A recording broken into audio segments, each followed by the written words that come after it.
अस्सलाम वालेकुम। इस वीडियो लेक्चर का टॉपिक न्यूरॉन है।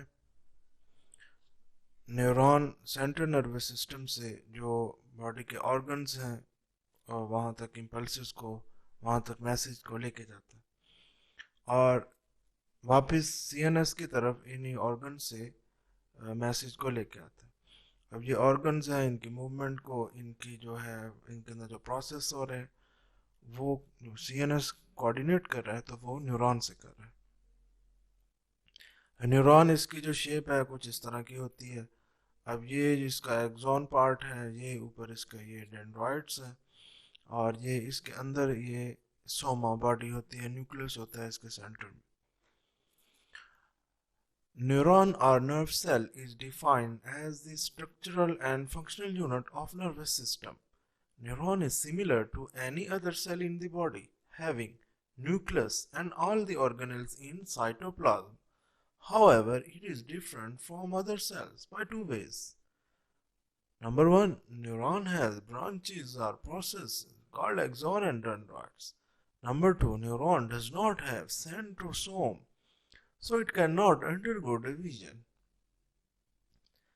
न्यूरॉन सेंट्रल नर्वस सिस्टम का एक स्ट्रक्चरल और फंक्शनल यूनिट है। अब ये जैसे दूसरे सेल्स होते हैं उसी तरह ये भी होता है। इसके अंदर भी ऑर्गेनेल्स होते हैं, इसके अंदर भी साइटोप्लाज्म होता है, इसके ऊपर भी सेल मेम्ब्रेन होती है। लेकिन ये दो वेज से ये डिफरेंट होता है दूसरे सेल से। उसमें जो है न्यूरॉन, इसकी ब्रांचेस होती हैं, प्रोसेस होते हैं, जैसे ये आपको इसकी ब्रांचेस वगैरह नज़र आ रही हैं। इसके अलावा न्यूरॉन के अंदर सेंट्रोसोम नहीं होता, जिसकी वजह से ये सेल्फ डिवीजन इसके अंदर नहीं होती, सेल डिवाइड नहीं होते इसके अंदर। Classification of neuron depending upon the number of poles. Based on the number of poles from which the nerve fiber arise, neurons are divided into three types. Number one, unipolar neurons. Unipolar neurons are the neurons that have only one pole from a single pole. Both axon and dendroid arise. This type of nerve cells is present only in embryonic stage in human beings. अब ये जो आपको एक neuron की structure नजर आ रही है, तो ये यूनिपोलर न्यूरॉन है। इसमें एक सिंगल पोल है। अब इस साइड पर ये डेंड्राइट है और इस साइड पर ये एक्सॉन है, तो ये एक सिंगल पोल है। Number two, bipolar neurons. Neurons with two poles are known as bipolar neurons. Axon arises from one pole and dendrites arises from other pole. अभी जो आपको सेंटर में न्यूरॉन नजर आ रहा है, ये इसके जो सेंटर में ये बॉडी है और ये ऊपर की तरफ डेंड्राइट है, ये एक पोल से निकल रहा है और एक्सॉन ये दूसरे पोल से निकल रहा है। अब ये ऊपर की साइड पे डेंड्राइट है और नीचे की साइड पे एक्सॉन है, तो जिस न्यूरॉन की स्ट्रक्चर इस तरह की होगी उसको बाइपोलर न्यूरॉन कहेंगे। Number three, multipolar neurons. Multipolar neurons are the neurons which have many poles. One of the poles give rise to axon and all other poles give rise to dendrites. अब ये जो multipole neuron होता है उसके अंदर ये कुछ इस तरह की स्ट्रक्चर इसके ऊपर होती है। ये जो इसकी सेल बॉडी है, सोमा है, जो इसके सेंटर में न्यूक्लियस होता है, तो ये इसके ऊपर से ही डेंड्राइट्स के प्रोजेक्शंस निकले हुए हैं, प्रोसेस निकले हुए हैं और ये नीचे की तरफ एक्सॉन होते हैं। इसे कहते हैं मल्टीपोलर न्यूरॉन। ये बॉडी के अंदर से ही ये मल्टीपोल्स निकले हुए हैं, इसलिए इसे मल्टीपोल न्यूरॉन कहा गया। और बाइपोलर न्यूरॉन, इसके अंदर ये दो तरफ से इसकी जो ये प्रोजेक्शंस निकले हुए हैं, ये वाला हो गया, ये वाला हो गया।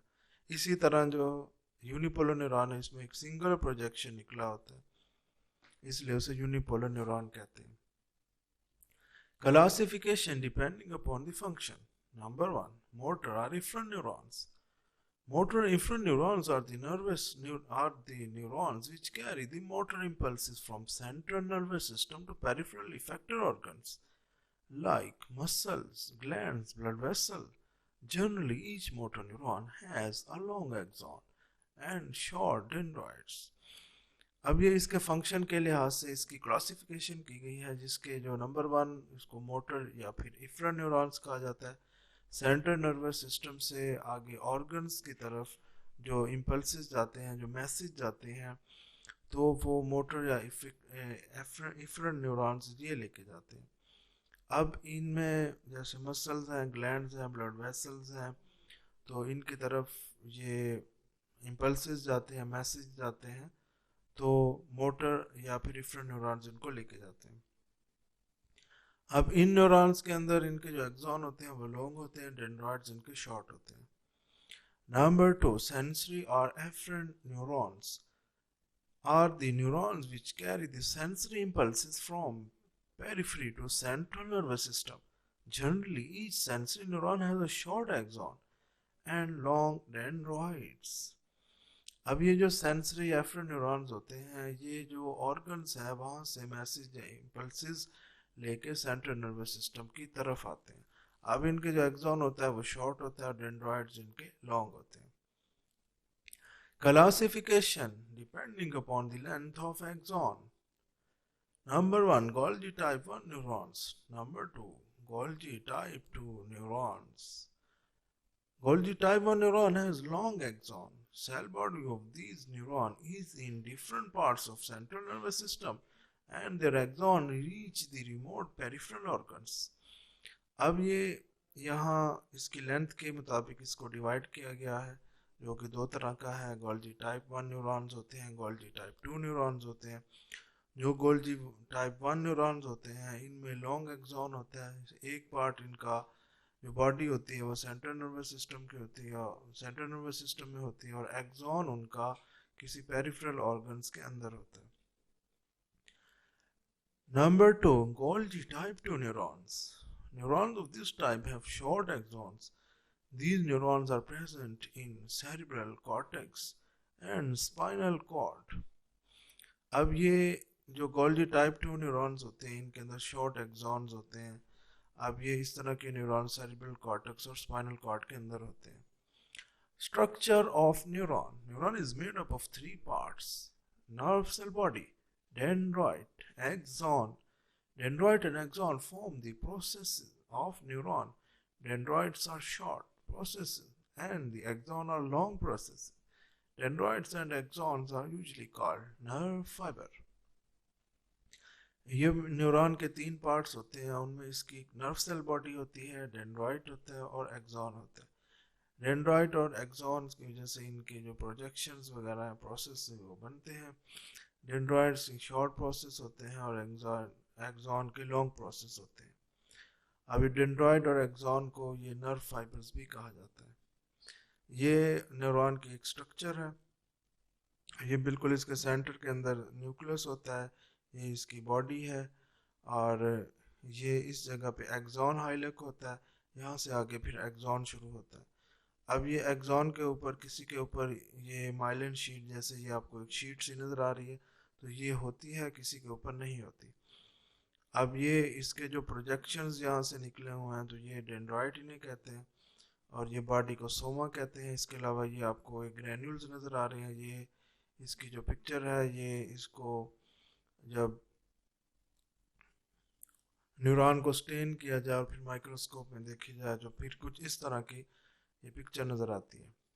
अब ये यहाँ ये ग्रैन्यूल्स नज़र आ रहे हैं, जिसे नेजल ग्रैन्यूल कहते हैं। इन्हें टिग्रॉइड सब्सटेंस भी कहा जाता है, क्योंकि जैसे एक टाइगर की बॉडी जो है उसके ऊपर कुछ शेप्स वगैरह होती हैं, कुछ इस तरह की शेप इसके ऊपर होती है, तो इस वजह से इसे टिग्रॉइड सब्सटेंस कहा गया। Nerve cell body is also known as soma or perichiron.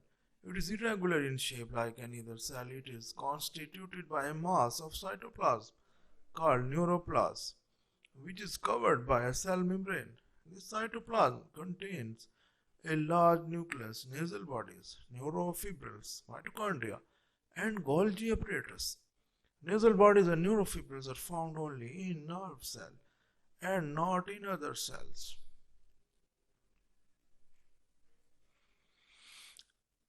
अब ये जो नर्व सेल बॉडी होती है इसे सोमा या पेरिकार्यन भी कहा जाता है। इरेगुलर शेप होती है, इसके अंदर साइटोप्लाज्म होता है, इस साइटोप्लाज्म को न्यूरोप्लाज्म कहा जाता है और उसको एक मेम्ब्रेन ने कवर किया होता है।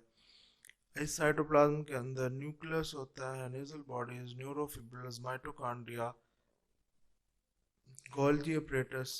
नेजल बॉडीज और न्यूरोफिब्रिल्स ये नर्व सेल के अंदर होते हैं, ये किसी और सेल में नहीं होते। Nucleus. Each neuron has one nucleus, which is centrally placed in the nerve cell body. Nucleus has one or two prominent nucleoli. Nucleus does not contain centrosome, so the nerve cell cannot multiply like other cells. अब ये इसके अंदर एक nucleus होता है जो कि Sentry place होता है सोमा के अंदर, इसकी बॉडी के अंदर, जिसके अंदर एक से ज़्यादा प्रोमिनेंट न्यूक्लियोलाई होते हैं। अब न्यूक्लियस के अंदर सेंट्रोसोम नहीं होता, इस वजह से ये मल्टीप्लाई नहीं कर पाता, डिवाइड नहीं कर पाता जैसे दूसरे सेल्स डिवाइड कर पाते हैं। Nasal bodies. Nasal bodies are nasal granules, small basophilic granules found in cytoplasm of neuron and are named after the discoverer. These bodies are present in soma and dendroid, but not in axon and axon hillock. Nasal bodies are called tigroid substances, since these bodies are responsible for tigroid or spotted appearance of soma. After suitable staining, dendroids are distinguished from axon by the presence of nasal granules under microscope.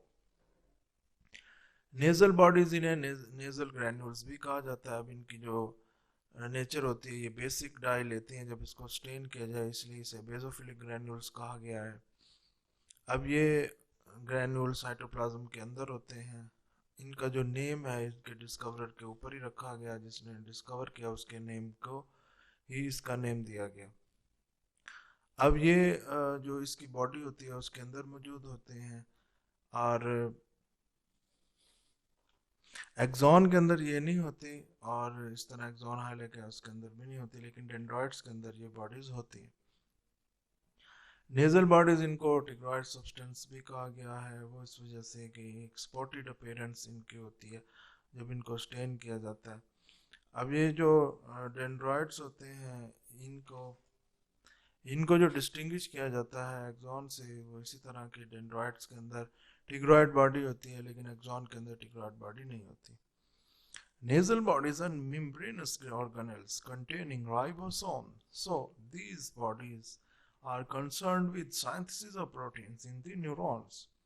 Proteins formed in soma are transported to the axon by axonal flow. Number of nasal bodies varies with the condition of the nerve. During fatigue or injury of the neuron, these bodies fragment and disappear by a process called chromatolysis. Granules reappear after recovery from fatigue or after regeneration of nerve fibers. Nasal bodies ये एक membranes organelles bodies होती है, इसके अंदर ribosomes होते हैं। अब ये जो राइबोसोम्स हैं ये प्रोटीन की सिंथेसिस करते हैं। अब इसको एक्सॉन की तरफ एक्सोनल फ्लो के जरिए ट्रांसपोर्ट कर दिया जाता है। अब ये नेजल बॉडीज जो होती हैं, ये कुछ जो न्यूरॉन होते हैं उनमें इनकी क्वांटिटी कम होती है, कुछ में ज़्यादा होती है, तो ये इन आपस में इनकी जो क्वांटिटी में वेरिएशन होती है। अब जब कोई थकावट हो, फैटीग हो, या कोई न्यूरॉन की इंजरी हो जाए, तो उसमें जो ये नेजल बॉडीज होती हैं ये फ्रेगमेंटेड हो जाएंगी, डिसअपेयर हो जाएंगी, इसे कहते हैं क्रोमेटोलाइसिस।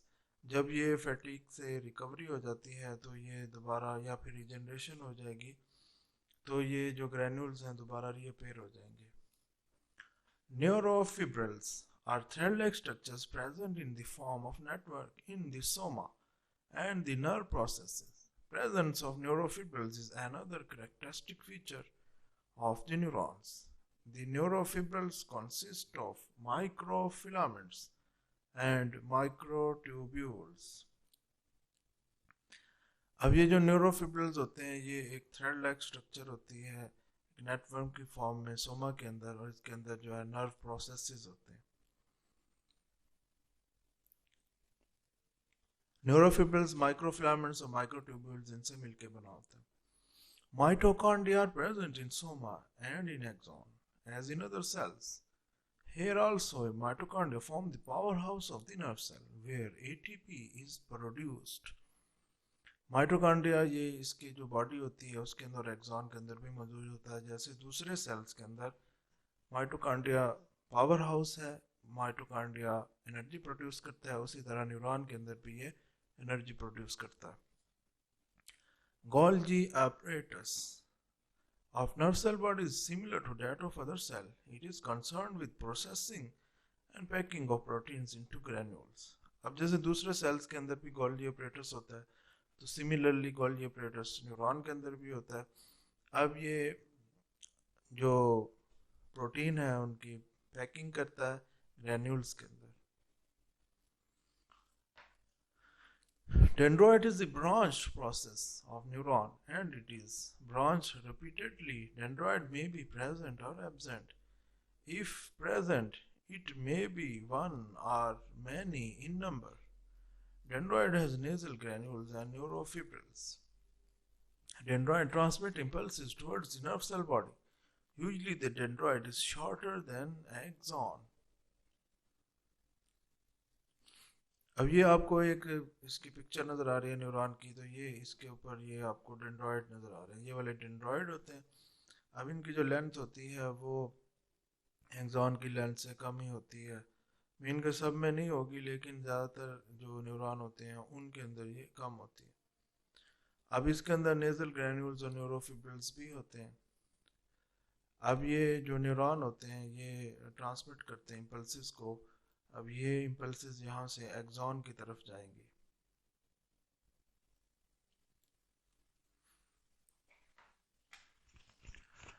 Axon is the longer process of nerve cell. Each neuron has only one axon.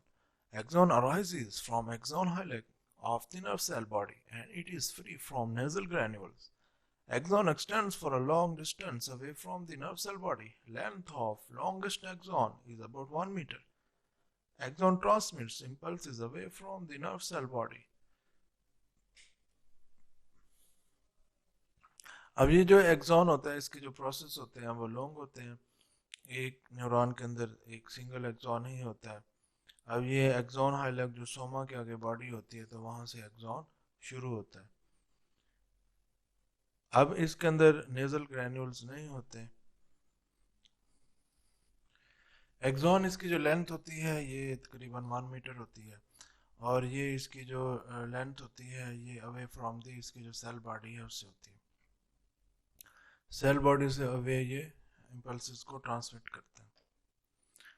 Organization of nerve. Each nerve is formed by many bundles or groups of nerve fibers. Each bundle of nerve fiber is called a fasciculus. अब ये जो nerve fibre हैं ये आपस में ये मिले हुए हैं, बंडल बना हुआ है इसका, और इसको जो कवर किया हुआ है वो मेम्ब्रेन है जिसे पेरिनीरियम कहते हैं। अब मैट्रिक्स है जिसने इस बंडल के अंदर जो नर्व फाइबर है उसको टाइटली क्लोज किया हुआ है, उसे फेसिकुलस कहते हैं। और इसी तरह इस जो मल्टीपल बंडल्स हैं एक न्यूरॉन उसको कवर किया है उसे एंडोनीरियम कहते हैं।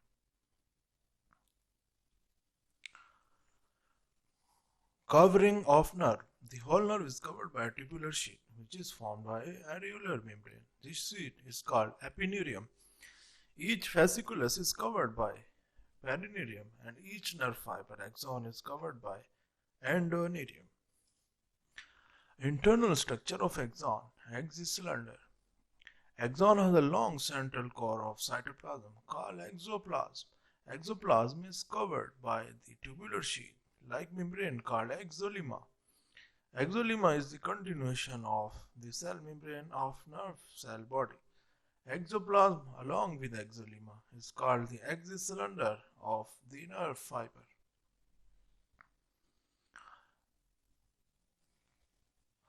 अब एक्सॉन है इसके अंदर जो साइटोप्लाज्म होता है उसको एक्सोप्लाज्म कहा जाता है। एक्सोप्लाज्म इसको जिस मेम्ब्रेन ने कवर किया होता है उसे एक्सोलीमा कहते हैं। अब ये जो शीट होती है इसके ऊपर ही इसके ऊपर कंप्लीट इसको कवर करती है और नर्व सेल बॉडी उसके साथ जाके अटैच होती है। अब ये एक्सोप्लाज्म एक्सोलिमा के साथ इस स्ट्रक्चर को एक्सोसिलेंडर कहा जाता है नर्व फाइबर का. Exoplasm contains mitochondria, neurofibrils, and exoplasmic vesicles. Because of the absence of nasal bodies in the axon, proteins necessary for the nerve fibers are synthesized in the soma and not in exoplasm. After synthesis, the protein molecules are transported from soma to axon by means of axonal flow.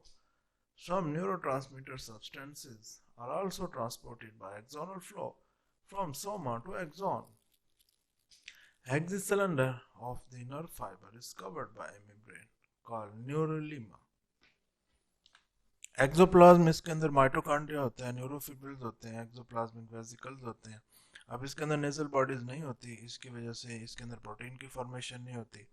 अब जो protein इसको require होती है तो वो सोमा के अंदर जो सिंथेसिस होती है तो वो ये एक्सोप्लाज्म जो है इसके अंदर ट्रांसपोर्ट कर दी जाती है. इसके अलावा और जो न्यूरोट्रांसमीटर होते हैं वो भी ये सोमा से एक्सोप्लाज्म के अंदर एक्सोनल फ्लो के जरिए ट्रांसपोर्ट किए जाते हैं. एक्सिस जो नर्व फाइबर का होता है ये एक मेम्ब्रेन से कवर होता है जिसे न्यूरोलीमा कहते हैं. Non myelinated nerve fibre described above is the non-myelinated nerve fiber which is not covered by myelin sheath. अब ये जो ऊपर नर्व फाइबर को डिस्क्राइब किया गया है इसके ऊपर माइलिन शीट नहीं है, इसको नॉन माइलिनेटेड शीट कहते हैं. Myelinated nerve fibre which is insulated by a myelin sheath is called myelinated nerve fiber. अब ये जिस शीट के ऊपर जो नर्व फाइबर की शीट है इसके ऊपर एक माइलिन शीट होती है, अगर वो होगी तो ऐसे नर्व फाइबर को माइलिनेटेड नर्व फाइबर कहा जाता है.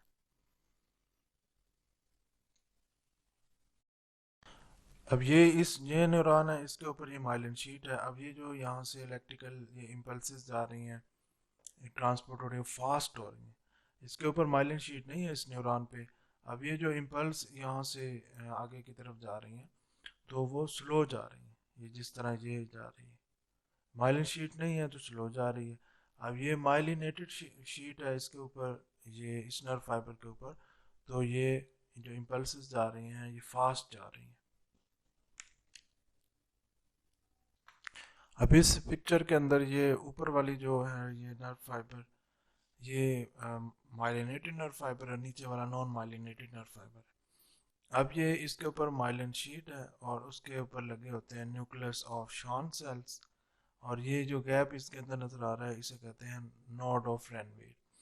अब ये जो एक्सॉन है इसके ऊपर ये अंदर इसके एक्सोप्लाज्म है और इसके अलावा इसकी जो लेयर है इसे एक्सोलीमा कहते हैं. अब ये इसके ऊपर एक और लेयर होती है उसे न्यूरोलीमा कहा जाता है. Myelin sheath is a thick lipoprotein sheath that insulated the myelinated nerve fiber. Myelin sheath is not a continuous sheath. It is absent at regular intervals. The area where myelin sheath is absent is called node of Ranvier. Segment of the nerve fiber between two nodes is called internode. Myelin sheath is responsible for white color of nerve fibers. अब ये जो myelin sheath होती है lipoprotein से बनी होती है और ये इंसुलेट करती है नर्व फाइबर को. अब ये जो माइलिन शीट होती है ये कंटिन्यूस नहीं होती, इसमें रेगुलर इंटरवल पे इसके मीन के ये कंटिन्यूस नहीं होगी और रेगुलर इंटरवल से होगी. जैसे ये आपको नज़र आ रहा है ये माइलिन शीट कंटिन्यूस नहीं है, ये गैप्स हैं इनके अंदर रेगुलर इंटरवल से, इसको कहते हैं नोड ऑफ रेनवीर. अब ये जो नर्व फाइबर्स हैं इनके अंदर जो सेगमेंट्स होते हैं तो टू नोड्स के बिटवीन इसको इंटरनोड कहा जाता है. अब जो नर्व फाइबर है इसका जो वाइट कलर होता है वो माइलिन शीट की वजह से होता है. Chemistry of myelin sheath is formed by concentric layer of proteins alternating with lipids. The lipids are cholesterol, lecithin and cerebroside, sphingomyelin. अभी जो माइलिन शीट बनी होती है ये जैसे प्रोटीन से मिलकर बने होती है। इसके अलावा इसके अंदर लिपिड्स भी होते हैं। लिपिड्स में कोलेस्ट्रॉल है, लिसिथिन है, सेरिब्रोसाइड है, सफिंगोमाइलिन है। Formation of myelin sheath. Formation of myelin sheath around the axon is called the myelinogenesis. It is formed by Schwann cells in neurilemma. In the peripheral nerve, the myelinogenesis starts at 4th month of intrauterine life. It is completed only in the second year after birth. Before myelinogenesis, Schwann cells of the neurilemma are very close to axolemma, as in case of unmyelinated nerve fiber. The membrane of the Schwann cell is double layered. Axon के इर्द गिर्द जो myelin sheath बनती है तो इसकी जो formation होती है उसे माइलिनोजेनेसिस कहते हैं। न्यूरोलीमा इनके अंदर शॉन सेल्स होते हैं, उनकी वजह से माइलिन शीट बनती है। अब ये जो पेरिफेरल नर्व्स होते हैं तो इनके अंदर जो माइलिनोजेनेसिस है ये 4th मंथ जो इंट्रायूट्राइन लाइफ होती है उसके अंदर स्टार्ट हो जाता है और ये 2 साल के बाद ये कंप्लीट हो जाता है। जो अनमाइलिनेटेड नर्व फाइबर होते हैं उनमें जो शॉन सेल होते हैं ये एक्सोलिमा के बहुत ज़्यादा करीब होते हैं। अब ये जो शॉन सेल होते हैं इनकी जो लेयर होती है वो डबल होती है। Schwann cells wrap up and rotate around the axis cylinder in many concentric layers. The concentric link fuse to produce myelin sheet, but cytoplasm of the cell is not deposited. Outermost membrane of Schwann cell remains as neurilemma. Nucleus of this cell remains in between myelin sheet and neurilemma.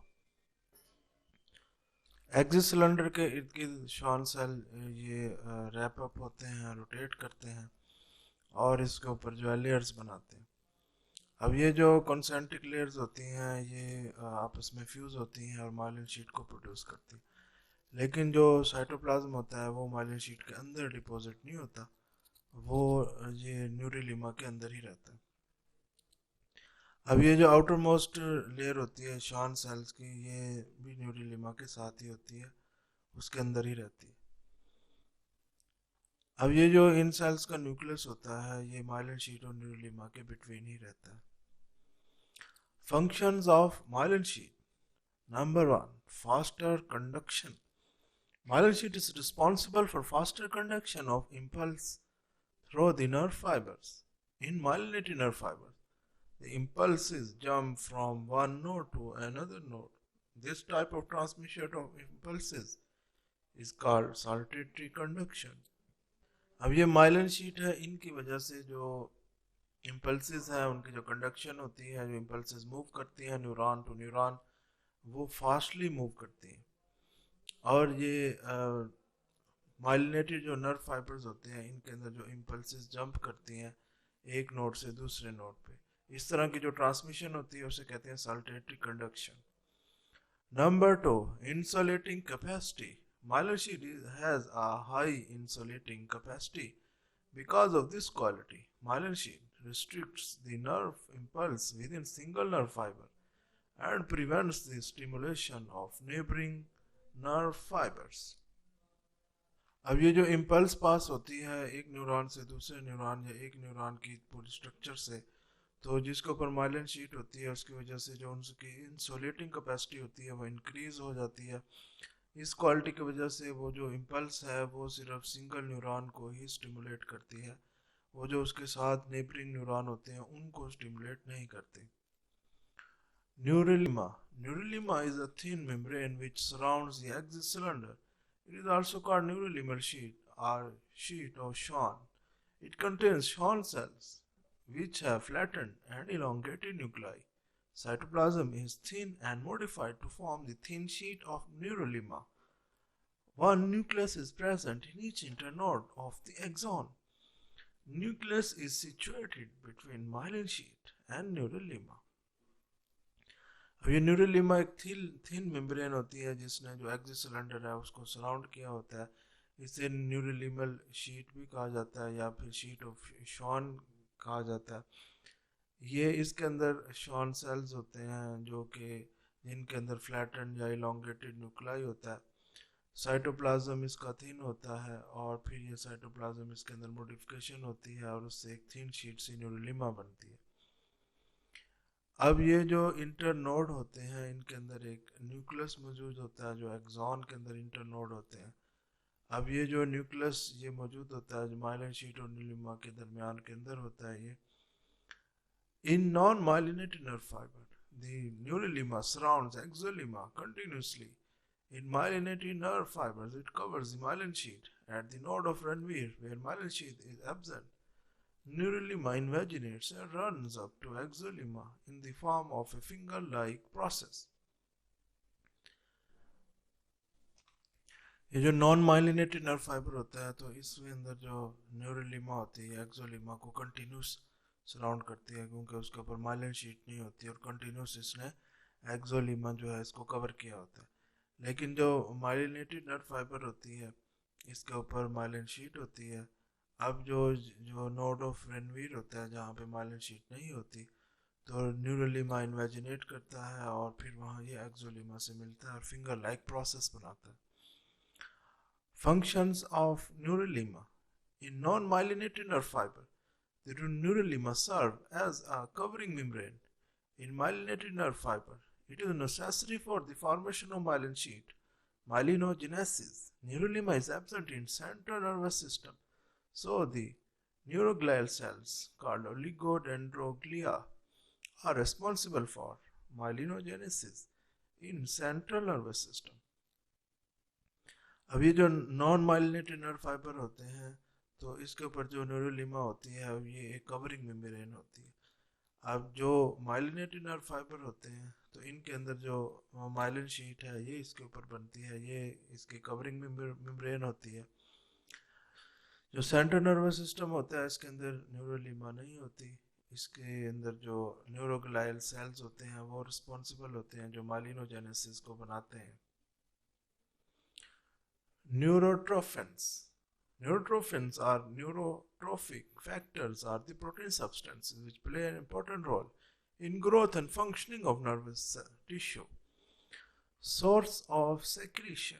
Neurotrophins are secreted by many tissues in the body, particularly muscles, neuroglial cells called astrocytes and neurons. अब ये जो न्यूरोट्रोफिन्स इनको neurotrophic factors भी कहा जाता है, protein substance होते हैं। अब इनका नर्वस टिश्यू उसकी ग्रोथ और फंक्शनिंग में बहुत इंपॉर्टेंट रोल है। अब ये जो न्यूरोट्रोफिन्स हैं ये बहुत से टिश्यू से रिलीज होते हैं जिनमें मसल्स हैं, न्यूरोग्लाइल सेल्स हैं जिनको एस्ट्रोसाइट भी कहा जाता है और न्यूरॉन्स भी हैं।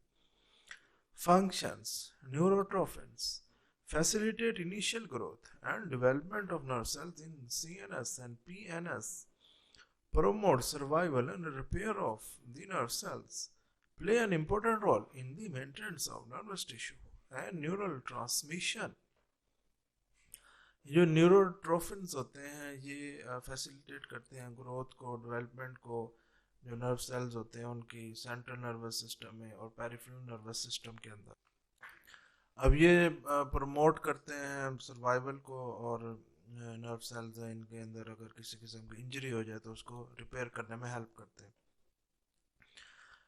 नर्वस टिश्यू और न्यूरल ट्रांसमिशन इसको मेंटेन करते हैं, इसके रोल को ये इम्पोर्टेंट रोल करते हैं इनकी मेंटेनेंस को, नर्वस टिश्यू और neural transmission. Mode of action. Neurotrophins act via neurotrophin receptors which are situated at the nerve terminals and nerve cell body. Neurotrophins bind with receptors and initiate the phosphorylation of tyrosine kinase. अब न्यूरोट्रोफिन ये act करते हैं as a न्यूरोट्रोफिन receptor के जो कि nerve के terminal जो होते हैं वहाँ ये मौजूद होते हैं और इसी तरह नर्व सेल बॉडी के अंदर भी मौजूद होते हैं। न्यूरोट्रोफिन ये रिसेप्टर्स के साथ बाइंड करते हैं और फास्फोराइलेशन जो है उसको इनिशिएट करते हैं टायरोसिन काइनेज के। Types. Nerve growth factor was the first protein substance identified as neurotrophin. Now many types of neurotrophic factors are identified. Nerve growth factor, ये इसको फर्स्ट आइडेंटिफाई किया गया एज ए न्यूरोट्रोफिन के, अब जो है वो बहुत से और भी आइडेंटिफाई हो चुके हैं। Nerve growth factor is a neurotrophin found in many peripheral tissues. Chemistry. Nerve growth factor is a peptide with 118 amino acids. Each molecule of NGF is made up of 2 alpha subunits, 2 beta subunits, and 2 gamma subunits. Only the beta subunits have nerve growth stimulating activity. ये NGF nerve growth factor ये न्यूरोट्रोफिन है जो कि peripheral tissues वहाँ ये मौजूद होता है, वहाँ से इसकी स्क्रीशन होती है। ये 118 अमीनो एसिड से मिलके बना होता है और इसके सब यूनिट्स होते हैं जिनमें अल्फा सब यूनिट्स है, बीटा सब यूनिट्स है, गैमा सब यूनिट्स है। बीटा सब यूनिट्स जो है ये नर्व ग्रोथ को स्टिमुलेट करता है। Functions, NGF promotes early growth and development of neurons. Its major action is on sympathetic and sensory neurons, particularly the neurons concerned with pain. Because of its major action on sympathetic neuron, it is also called sympathetic NGF. NGF also promotes the growth of cholinergic neurons in cerebral hemispheres. NGF ये growth को, development जो neuron को promote करता है। अब ये इसका जो एक्शन होता है सिंपैथेटिक और सेंसरी न्यूरॉन्स पे होता है। इसके अलावा जो स्पेसिफिक न्यूरॉन्स होते हैं जो कि पेन से कंसर्न करते हैं उसको भी ये रिलेट करता है, कंट्रोल करता है। इसके जो है मेजर एक्शन सिंपैथेटिक न्यूरॉन की वजह से, जो उस पे इसका मेजर एक्शन है इसकी वजह से इसे सिंपैथेटिक NGF भी कहा जाता है। अब ये जो NGF होता है ये प्रमोट करता है ग्रोथ को कोलिनर्जिक न्यूरॉन्स की, इसमें सेरिब्रल हेमिस्फेयर्स में। Commercial preparation of NGF extracted from snake venom and submaxillary glands of male mouse is used to treat sympathetic neuron disease. अब ये जो sympathetic neuron disease होती है तो उनको ट्रीट करने के लिए जो NGF होता है ये स्नेक विनोम से लिया जाता है। इसके अलावा जो सबमैक्सिलरी ग्लैंड्स है ये मेल माउस का, वहाँ से भी एक्सट्रैक्ट किया जाता है।